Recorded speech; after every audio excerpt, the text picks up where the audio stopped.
We're sitting down today with Iain Black for our first episode of Straight to the Point. So Iain, thanks for coming on board. Thanks for having me here. Nice to see you. Hey, everybody. And for everyone watching, it's actually almost 10:30 at night right now. So thanks again for sticking out for a long day and doing this interview. It's been a day. So with where we've been at so far, a lot of you guys have probably heard the backstory on some of these candidates. But when it comes down to some of the brass tacks questions, sometimes we just can't get straight to the point. So that's what we're going to do here. Okay. So first question for you, Iain. In the last debate, we saw a contrast between your economic plan and Peter Millivar's. He's proposing what he calls a realistic budget with a 3 to 4% spending cut, while you've proposed a 20% personal income tax cut. Right. Peter argued that your tax plan would add $25 billion to the deficit. With BC's debt already over $155 billion, how can the province afford such large tax cuts, and where will the lost revenue come from? So there's like three questions in there, so I'll parse them out and answer them real quick, as you say, straight to the point. So yeah, there's quite a contrast there. Peter's approach, and Peter and I get along fine. There's no hard bones to pick there at all. But I disagree with his approach entirely. Frankly, that's the same approach that the NDP use. We cannot incrementally solve the massive problem that's been created by the NDP. We are in a very, very difficult spot, largest deficit in the history of the province. Debt load has tripled, and interest on that debt is now the third largest expense of government. Healthcare, education, interest on the debt before every other ministry in government. Vulnerable people, early childhood development, taking care of our seniors, the judiciary, the police, it just goes and goes. All of that after the interest. So we have to fundamentally restructure the way we spend money in government. This is a government that's literally doubled what they spend in the last 9 years. The budget was about $50 billion when they started. It's now leaning into 100. It's literally doubled, okay? So the whole thing needs to be redone. And there's an economic growth thing, which I'll come to when I get to my next point, which is Peter was wrong in his math. I'm not sure he's the finance critic, but he was incorrect in his assertion around $25 billion. The personal income taxes collected by this province are approximately a little under $20 billion a year. They're about, I think, 19 and change, we give or take somewhere in there. 20% of that amount is at most $4 billion. So the numbers that we assembled as part of this was $3.5 billion is likely to hit on the revenue side, not 25, 3.5. And if the billion is about the budget rather, is 100 billion in size, and I'm trying to find 3.5 to 4% effectively, given what I do for a living, I'm a restructuring CEO, right? And every company I've been involved in, we had to raise the revenues, cut the costs to return these companies back to health. If I can't find 4% of a budget, I should not have had those other jobs, number one. But number two, the pathway is actually fairly simple. You've already got $1.3 billion a year being spent by this government on consultants. So if I want to carve a chunk out of the $3.5 billion that we're going to give back to the people of British Columbia right into their pockets, there's the first 1.3 right off the top. This is from a government that has increased the civil service by 55%. And one of my other promises is to reduce that by 25% in the first couple of years right off the top. So already you're beginning to see the costs come down and some of the other cost savings associated with that $3.5 billion right off the top. This is not going to be a challenge. More important, we must grow our economy. We have to get it growing again. And the catalyst, the symbolism of that $3.5 billion, that 3.5% of our budget, it sends the wake-up call and the impact that is needed, the defibrillators, if you will, and sends a message to the world and the rest of Canada that we're open for business again, that we're lowering our taxes, we're serious about attracting investment. That's desperately needed right now, in large part because of DRIPA, but also because of the enormous mismanagement of our economy by the current government. Very well said. So one of the things that we saw recently happen in the United States, Elon Musk came in and he put in together a Doge to find government inefficiency. Is there some sort of structure like that you're looking at doing with the provincial government to actually audit where we are inefficient in these processes? Yeah, that's a standard part of what I do when I take over a company. You start by looking at where you're spending money. You look at the people, you look at what are the people are trying to achieve, and you then look at how is money being spent today. So it is very much what I've done for a living for most of my career. But yeah, you stand back and say, where are we spending money? And to be honest, I'd start looking at the increase. Like, if we have doubled the spending, what are we getting for our money? Like, we don't have hospitals, schools, and bridges and roads. Yeah. Right? So where is this money being spent? So when you start with that assessment, and you do have access to that information fairly quickly, you can immediately start looking at, like, just fundamentally saying, we're going to stop doing X, stop doing Y, and we look at, I'm trying to think of an example. I'll blurt it out later in the interview, I'm sure. It is 10:30 at night. But there's things that government have brought on board that were being done by the private sector before that they started to do. That would be the low-hanging fruit for me. One of our conservative values is anything that the private sector can do, it should do, and that government should stay in its lane. So I'll be heat-seeking in a few areas like that to find that low-hanging fruit to immediately get the budget back down. Fantastic. Yeah, this is actually where it's so important where we're at with this leadership race. We're starting to really see some difference in policy. Yep. And I think for the voters and the members, this is where we really need to press in to see, hey, what are these differences? And what do we 100%. think is the right plan forward? Yep. So appreciate that. The next one, this has been such a critical part of this race, DRIPA. So all of the candidates have openly said that they will immediately repeal DRIPA. And many suggest that repealing DRIPA would address the property-related concerns, the fee simple title concerns. Now, when we actually kind of go a little bit deeper into DRIPA, I think all of us, all the candidates agree, needs to go. It's going to open up our natural resources. It's going to limit consultation times. It's a critical thing that needs to go away. But it doesn't really address anything to do with private property, home values, and stuff that's really important for the average British Columbian right now.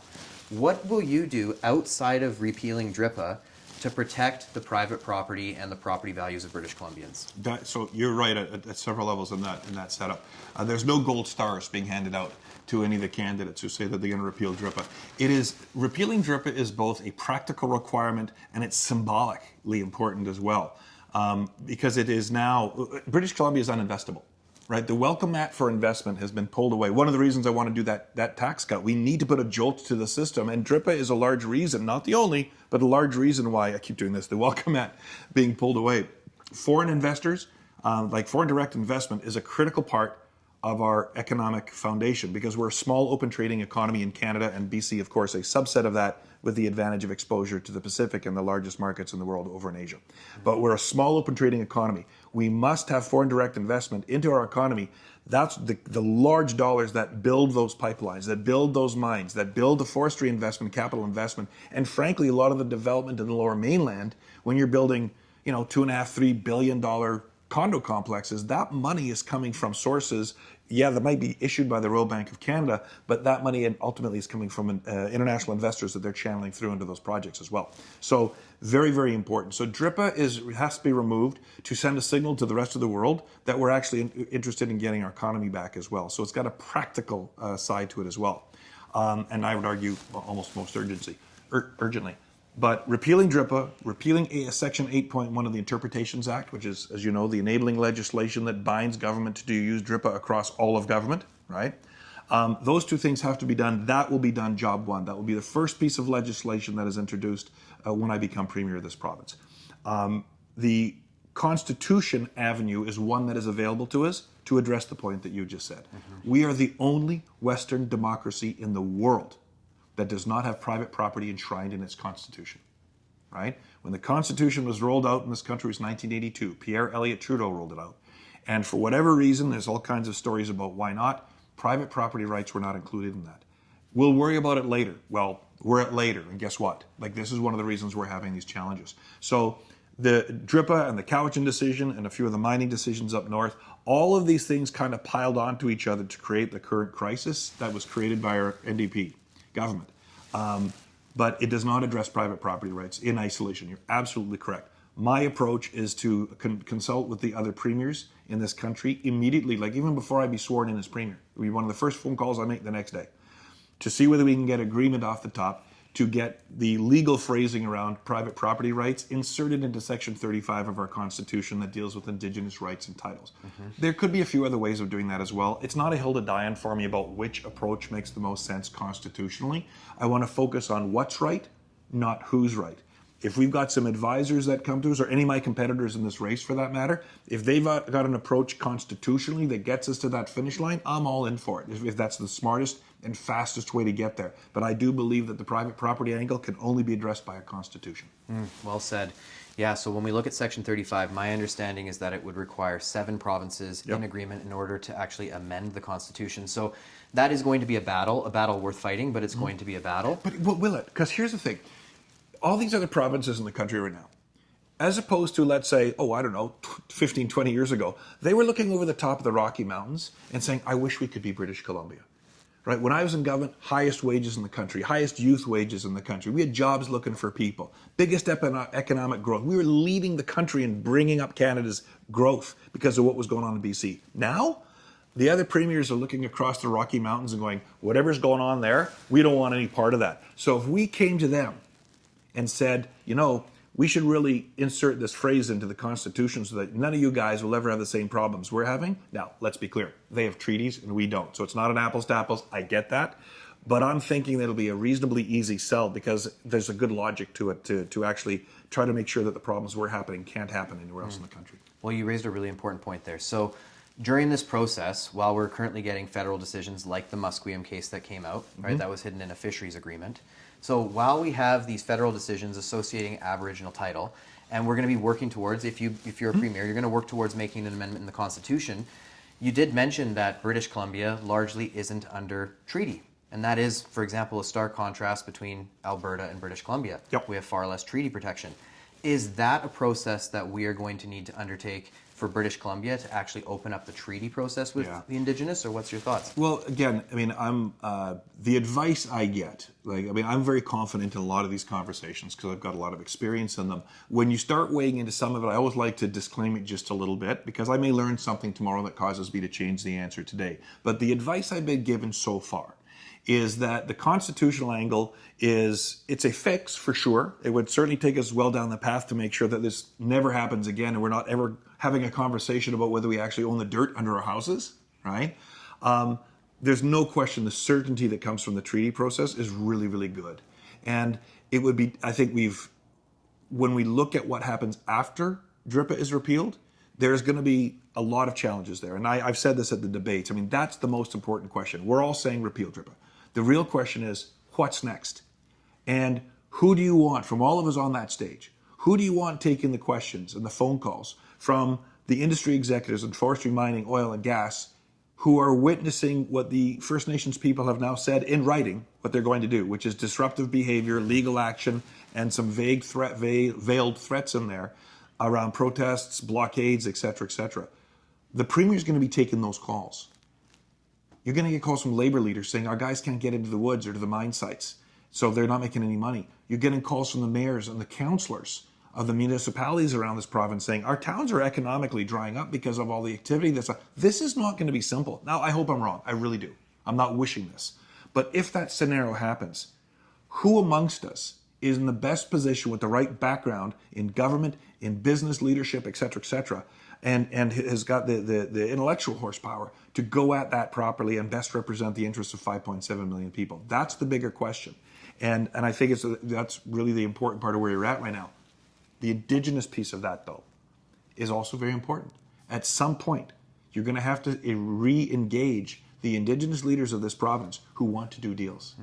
And I think both deals in terms of natural resources, pipelines, whatever, but also that conversation of treaties. And I think that's where the magic's going to be. Templating some of those conversations and getting one or two creative leaders in the First Nations community who are willing to trust once again after a period where they will, right or wrong, they will feel distrust, right? Get them back there to the table, see if there's a deal that can be done on a treaty. That would be magic. Because now you could cookie cut that or template it across the other First Nations and seeing if we can bring some finality to reconciliation. And that word is so important. Finality is what we have to be pursuing regardless of the path that we get in.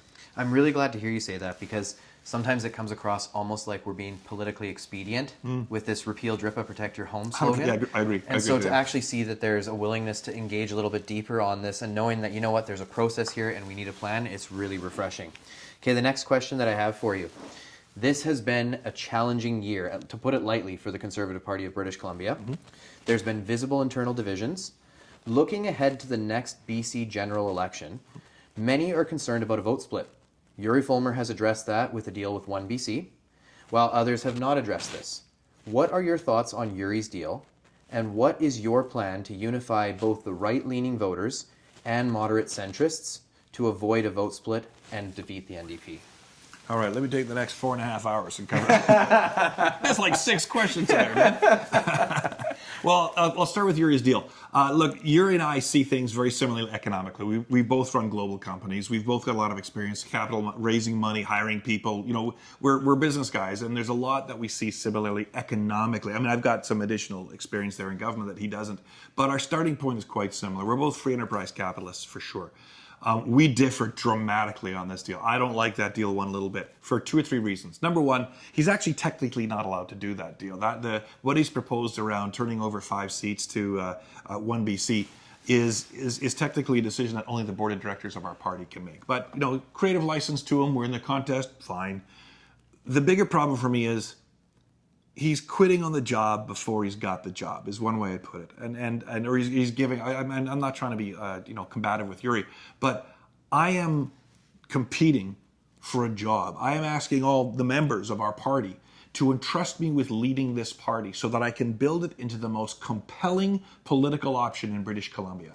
That we spend the time needed to recruit 93 amazing candidates, to run in every riding, that we get provincial fundraising systems set up to get the resources that we need, to get candidate recruitment and candidate screening and all the things you need to be a proper grown-up party in place, so that when we take our basic conservative values, you know, small governments while providing sacrosanct services, healthcare and education. Government's job is to pave the way and get out of the way, you know, so no regulation, no more regulation than we need, right? Minimum regulation. The keeping government out of your place of worship and your bedroom. That's not what we do as conservatives. That's not what we do. The idea that anything that can be done by the private sector should be done by the private sector. The government should stay in its lane. That's back to our budget question, right? If you take those basic conservative values, and there's like 3 or 4 more, and wrap a narrative around that, call it an election platform, okay, that's compelling, that has got hope, and it's got a vision of where we can take this province, and show that young people why they should not be looking at leaving, and other young people who've already left for Alberta, why they should come back. That is how you're going to win this next election, and you're going to draw votes from those people who are looking at 1 BC as the only option that represents their values.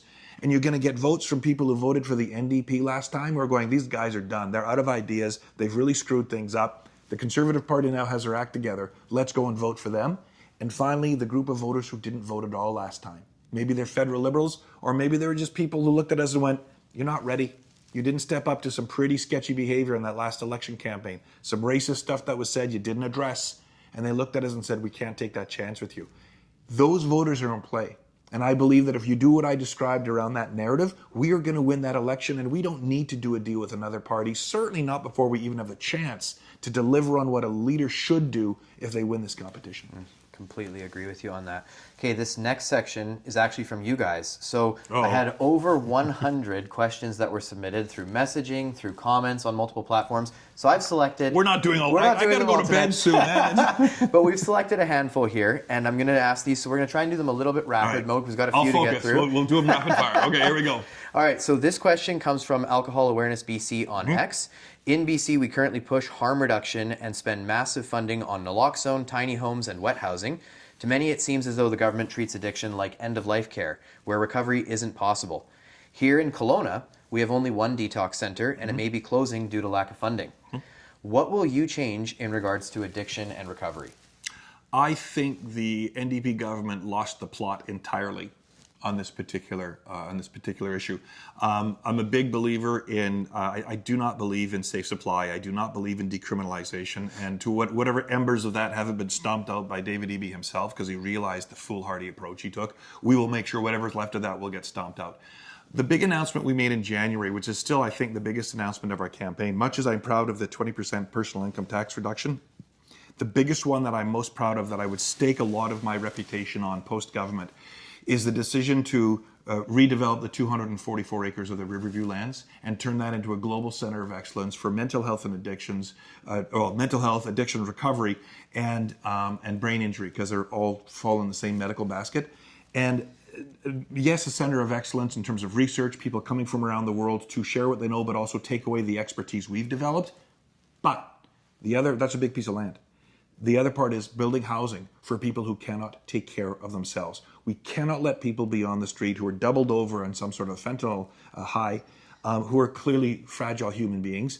We can't step over these people on the street anymore. We pull them off the street, go after the drug dealers and the free ride that they're getting. The policing resources, which are right now 80% chasing people who have got drug overdose concerns and mental health concerns, 80% of our first responders are focused on that. If we could even cut that in half by removing people off the street who shouldn't be there in the first place, that's 40% policing resources to chase this.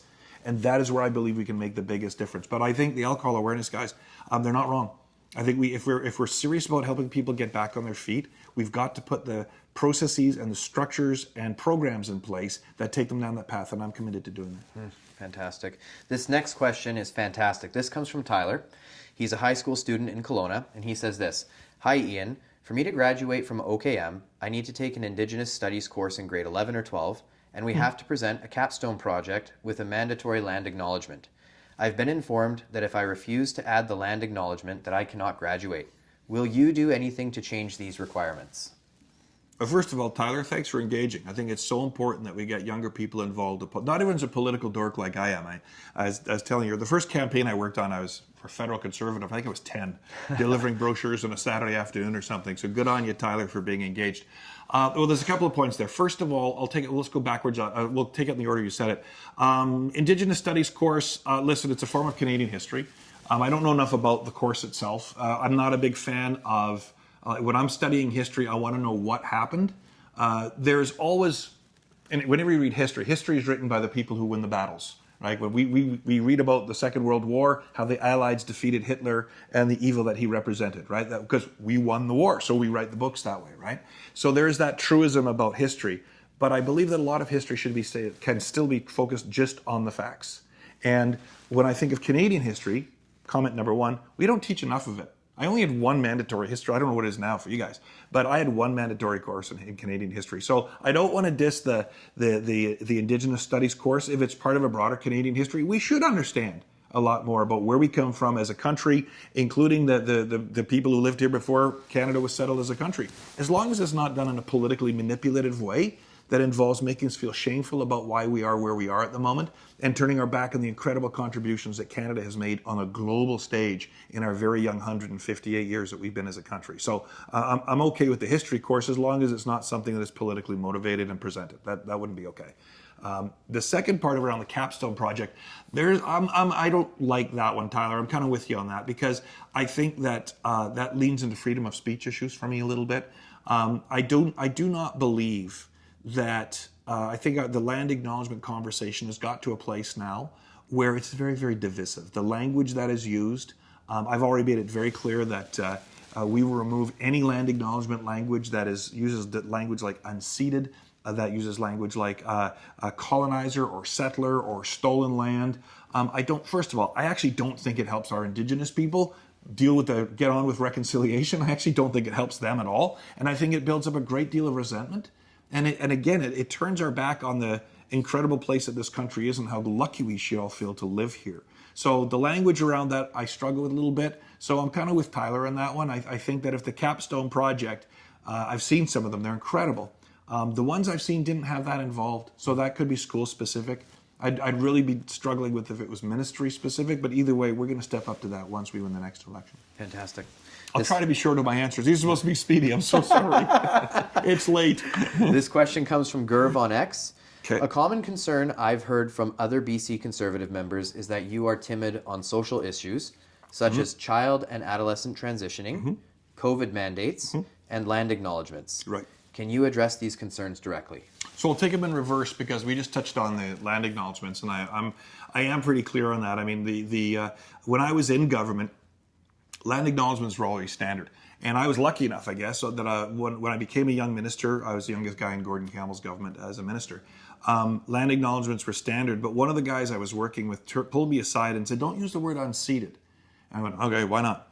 And he said, "Well, because that has a legal weight. And if you're a minister of the government, you're effectively a representative of Her Majesty's, as it was then, Her Majesty's government. And so when you run around using that language, you're basically admitting some sort of legal exposure." So I said, okay. I didn't really give it much thought, to be honest. But from that point forward, I crossed out the word unceded because I accepted the logic I was given. And so in the land acknowledgements that I've given, I've never used that, at least not to my knowledge. I don't think I have. Because it was constantly crossed out as a deliberate course of action by me. Every time I did fueled by that kind of guidance I was given. And I already talked about in the previous question, the rest of land acknowledgements in terms of where I stand and the commitments I've made. On the middle one, which was what, sorry? Mandates, the COVID Oh, the mandates. COVID mandates. Yeah, the COVID mandates conversation, I mean, I had gotten a great conversation on this today. My commitment around the whole history of COVID is to dig into it in a way that none of my competitors have done. I've committed to putting together what's called a blue ribbon panel. It sounds fancy. Blue ribbon means you're getting the best experts available in a given topic, right? And I want to really study what happened in COVID. I want to understand what was done, why it was done, the motivation behind it, and did you get the outcome you were expecting? And what about the things you weren't expecting? What about the fact that you didn't send children back into the classroom even once it was determined that COVID wasn't impacting little kids the same way it was elderly citizens? And we lost the plot, I think, and there's a lot of government overreach that happened during COVID that I think is in a rational, objective way, should be thrown under a very bright light so that we learn from it. Because if, God forbid, there's another global pandemic in our lifetime, and the odds are very low, it happens like once a century. But if it happens again, wouldn't it be nice to have some sort of repository of advice that says, by the way, you might have thought this was a good idea last time, really wasn't, don't do it. Or this actually worked out pretty good. It had the desired impact, minimal impact on people's rights and freedoms, and it had helped us sail through that relatively unscathed. Whatever it turns out, or whatever the results are, let's make sure we capture them, and I want to share them transparently. Even if there's some in there that I may disagree with, that doesn't matter. I want to get that information out. I want to capture it while it's still fresh. I don't want it buried under the rug, and I think that should give people confidence that I'm very, very open-minded as to what was done and that there could well have been many mistakes made. I wasn't there at the time. I want to learn from it too. And then on the child and adolescent transitioning. Oh, that's an easy one for me. A civilized society does not sterilize its children. It really is that simple to me. Yeah. With just really quickly on your Blue Ribbon project, how do you go about selecting the experts for a panel like that? A lot of people would say, for example, that an expert like a Bonnie Henry might have a particular bias. Oh yeah, versus fair. another. Yeah, So that's good. How do you put a panel? No, like that's that good. together? I never had thought of that angle in the question. That's really important. I think first of all, that would be something that you'd use Premier's prerogative, if I may. That would report directly to the Premier's office. I wouldn't punt that down the hall to the Ministry of Health or the Ministry of Justice or whatever they're called at that point in time. But I would own that. I would own that personally as a commitment, and I would have that panel report into my office, which means I would have oversight as to who's chosen. And I would be looking for people, I would look for civil libertarians, right? I want people who I know will disagree within the room. That's really, really important. Hopefully politely, but firmly disagree. You've got to get different points of views around that table to make sure, because if I stacked that with people who had a really firm view on, there's 8 different topics around COVID, right? But if I stacked it with people who all believed the same thing on any one of those 8, the public's not going to have the confidence in the outcome. And it's not going to be about me. Sorry, I just hit your microphone, sorry. It's not about me. I don't want to make it about me at all. I want to make sure that we've got people there who do disagree on many, many different things so that the language comes out reflecting that, look, this is not a perfect science. It's not a series of easy decisions. And here are the different points of views that came out that must be thought about by a future government if, God forbid, we face this again. Fantastic. This next question comes from Mark under the Ouch Canada handle on X. Ouch. Can you commit that you will run as an MLA even if you do not win the leadership race? Oh, good question. Yeah, we've been asked this one a lot. The answer I've given consistently on this one is it is my intent to run. And it sounds like I'm using that word as a little bit of wiggle room, and I am. And here's why. I've been in, since I was a young guy, I think I've been in, 5 or 6 leadership contests federally with the Conservative Party of Canada, or provincially in my endeavors out here in BC. And I have seen, on occasion, the winner of these contests turn to other people who might have been running and look them square in the face and say, I never want to see you again. If I'm on the receiving end of that conversation, pretty good odds I won't run. But so far, I think we're doing okay. But the other scenario there, though, that's fair, is I'm blessed with wonderful experiences in my life. I've got a resume that has a lot of experience in corporate leadership and people leadership and political leadership, and it makes my campaign is doing well because of that in part. And not all of my competitors do. And a lot of them are relying very heavily on the people who are right now helping them run their campaign. And this is not a shot at Caroline Elliott. I get along with Caroline fine. But she has chosen as her campaign team some folks from out of province. And the worry I have, because Caroline hasn't been elected to anything before, she doesn't have a resume that points to a lot of leadership experiences. And you're going to have a situation there where, understandably, she would have to build a team around her to help her manage the job in a way that I wouldn't have to. Mine would be different. And because of that, some of the folks that she selected on that team are from out of province, and specifically the folks that she's got out of Toronto, who actively worked against us as a Conservative campaign team, and I'm not okay with that. And I don't want to be on the receiving end of phone calls from Toronto telling me what to do as a minister of the government, if indeed I was appointed one by Caroline at that point in time, should she prevail in this competition. So I'm being honest about it. I'm not trying to light fires under anybody on that one, but I'm not taking calls from Toronto to help me represent 5.7 million British Columbians. Yeah, really well said. And I think in this leadership race, experience is going to be so critical. Experience and competency, because we are in a mess. I've never seen, like, I thought it was bad in the 90s. I was actually younger than you. I was in my mid-20s when I was starting companies in British Columbia in the 90s, and it was really bad. Like, I didn't think it could get any worse. And I could raise more money to start a tech company in Seattle over lunch than I could raise in Vancouver or anywhere else in BC in 6 months. And I didn't think we'd ever see it that bad. This is worse. I never thought it would be this. So you're right, experience matters. This next question comes from Jessica Kate on X. Iain, what are your thoughts on Alberta separation? Well, Jessica, I will confess you were the first in thousands of questions I've taken in this. You're the first one, Jessica, to ask me that question. I'm a Canadian. I believe that our country is stronger when we're together. But there's no question in my mind that our system of governance is set up that tilts far too heavily to the east. And I believe that the West needs better representation in Ottawa. And I think that we've got the opportunity in BC because of our natural resources to really flex. We did that. We did that before the NDP had government in the 2001 to kind of 2010 era. We had a good run.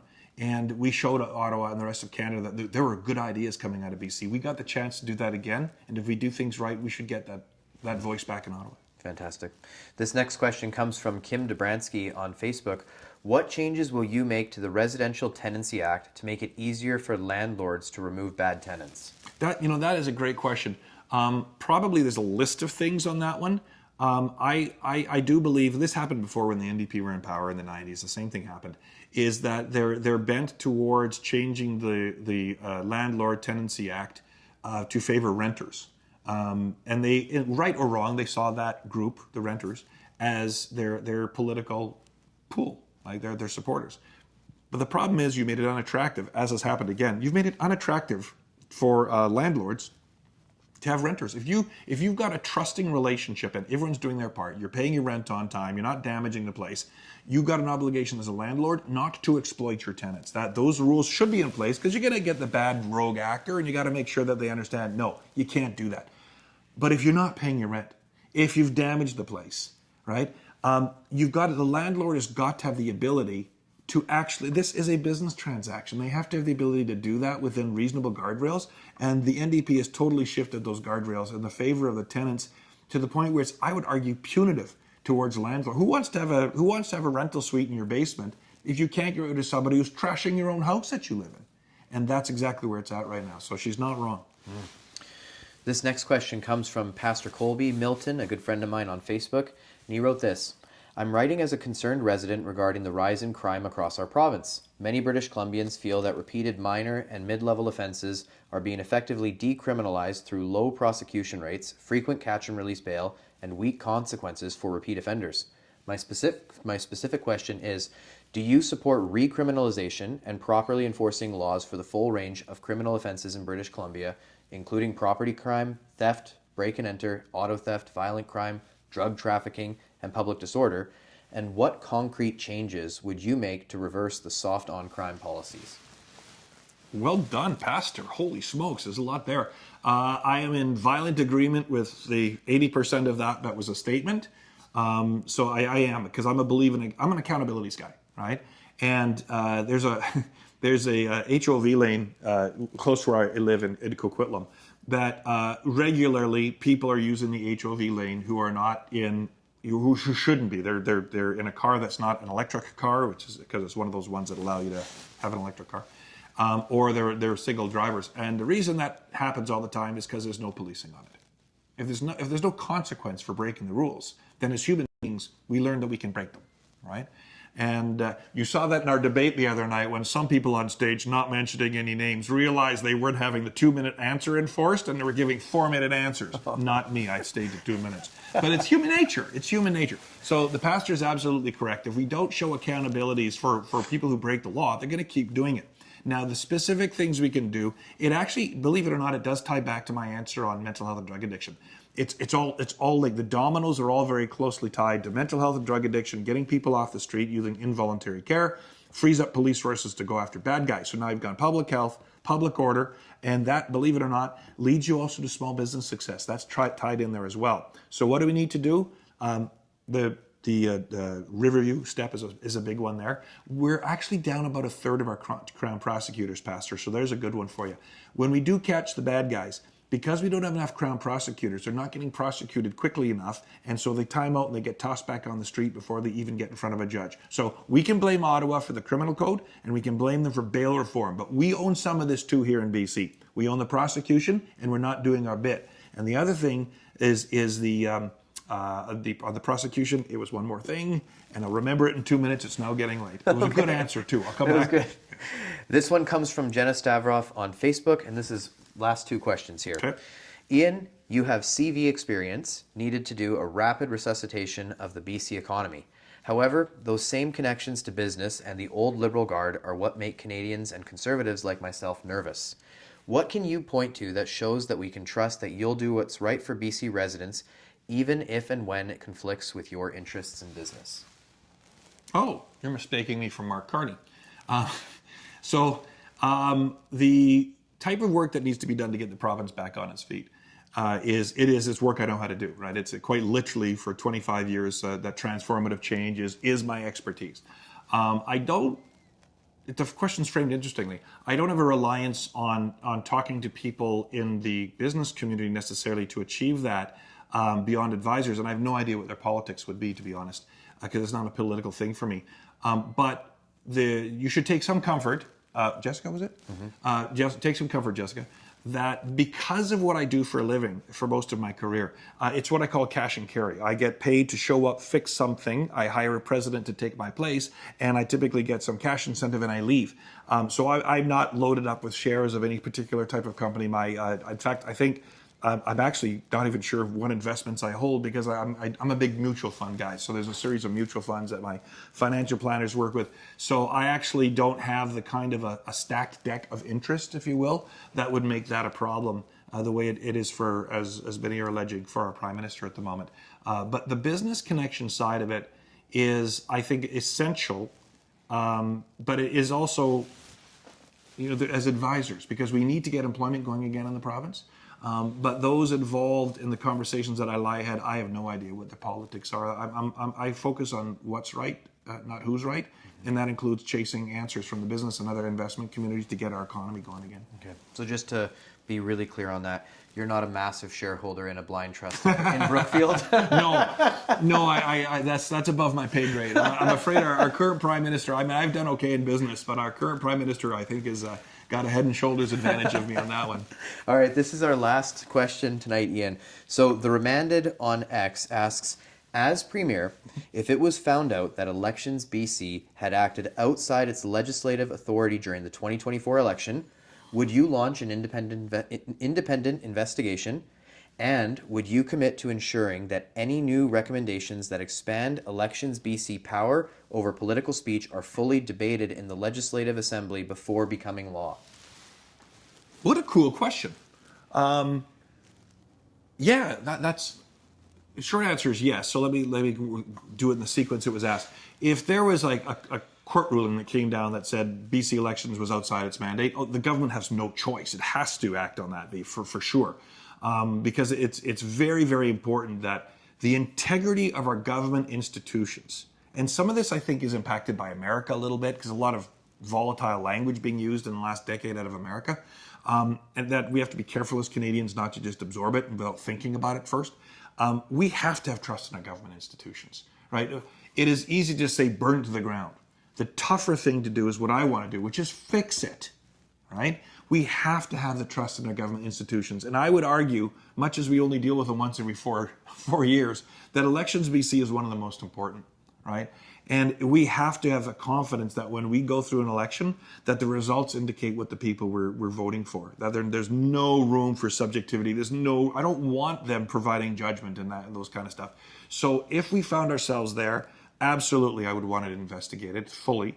And to the second part of the question, if there would be any change to the mandate of Elections BC, it must not happen without being fully debated on the floor of the legislature in the full light of day, so that when the decision gets made, whether people agree with a given decision or not, it's been made transparently, and they believe that, again, whether they like the decision or not, they've got some confidence that it was well canvassed by people they elected. And if they don't like the answer, they can change their elected people next time. Like, it's very important. That was a great question. Yeah, fantastic. Well, you guys, I really appreciate, Iain, that you took the time, especially this late, to answer some pretty difficult questions. There were some easy ones. There's some good ones. I loved them. Good ones. But thank you very much, Iain. It's been a pleasure. Pleasure. We'll do it again anytime. Yeah, Thanks everybody. Much.